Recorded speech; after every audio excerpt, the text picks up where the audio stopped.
Once upon a time, in the heart of a vast African kingdom, there was a young prince named Kofi. He was born to a great king, but his mother died when he was very young. After her death, his father, the king, remarried a woman who became Kofi's stepmother.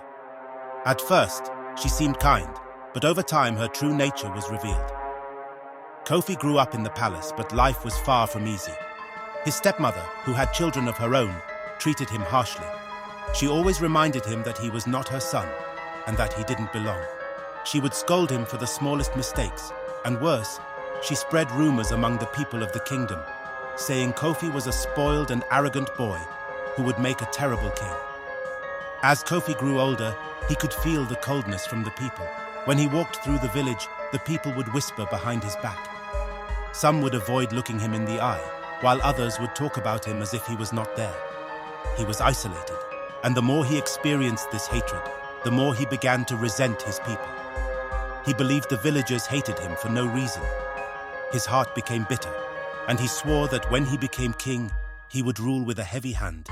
He often thought, "Why should I care about people who hate me? I am the prince, and they owe me respect." One day, Kofi's father became gravely ill. It was clear that soon, Kofi would become king. He felt unprepared and conflicted, still carrying the bitterness from his childhood. However, before his father passed, he called Kofi to his bedside and told him something that would change his life forever. "Kofi," the king said, his voice weak but filled with wisdom, "there is something you must know. Your stepmother has never truly accepted you, and she has poisoned the minds of the people against you. But you are not who she says you are. You were born to lead with love, not hate. The people do not know you because they've only heard lies." Kofi was shocked. For the first time, he understood that the hatred he felt from the people was not because of who he was, but because of the lies told about him. His heart began to soften as he realized that the villagers had been misled, just as he had been. After his father's passing, Kofi became king, but instead of ruling with anger, he decided to change. He traveled from village to village, not as a king demanding respect, but as a man seeking to understand his people. He listened to their problems, helped solve their disputes, and showed them kindness. The people were surprised by this new side of Kofi. Slowly, their attitudes began to change.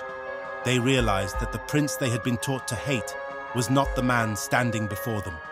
The whispers of dislike faded, and in their place grew words of admiration and love. As time passed, Kofi's heart was filled with love for his people, and they, in turn, loved him deeply. He ruled with fairness and compassion, becoming the greatest king the kingdom had ever known. He learned that true strength comes not from ruling with an iron fist, but from leading with a kind and understanding heart.